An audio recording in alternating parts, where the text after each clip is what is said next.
అసలు మీ ప్రయాణం ఎడిటర్ గా ఎలా స్టార్ట్ అయ్యింది?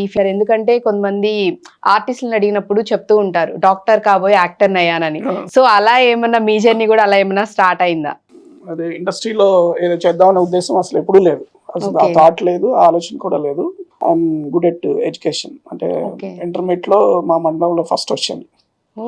సో తర్వాత డిగ్రీ కోసం హైదరాబాద్ వచ్చాం. సిటీ కాలేజ్లో మనం మామూలుగా అప్లికేషన్ పెడతారు కదా, ఫస్ట్ లిస్ట్ లో ఫస్ట్ పేరు మందే ఉంది.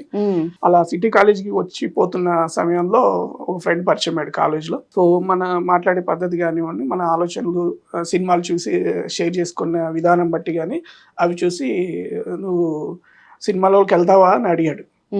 నేను నవ్వాను, సినిమాలోకి వెళ్ళడం ఏంటి అలాగా అని చెప్పాను. అంటే వర్మ గారి యూనిట్లోకి వెళ్తావా అని అడిగాడు.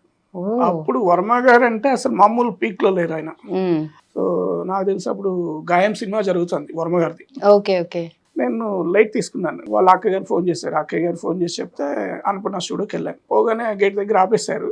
సార్ ఎవరు అన్నాడు, శంకర్ ఎవరు అన్నాడు. ఏటో శంకర్ గారిని కలవాలన్నాడు. ఎవరిని అన్నాడు. సార్ ఇలా నేర్చుకోవడానికి అని వాడికే చెప్తున్నాను, నేర్చుకోవడానికి వచ్చానని. లోపలికి వెళ్ళేసరికల్లా మామూలు షాక్ అవ్వలేదు. ఎందుకు అంటే ఆయన దగ్గర అప్పటికి వర్మ గారు నిల్చొని ఉన్నారు.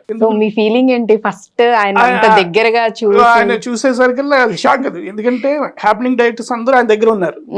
అంటే ఎడిటర్ ఇంత గొప్పడా, ఎడిటింగ్ అంటే ఇంత ఇదా అనేది ఒకటి ఇంపార్టెన్స్ ఉంటుంది అనేది ఒక అర్థమైంది.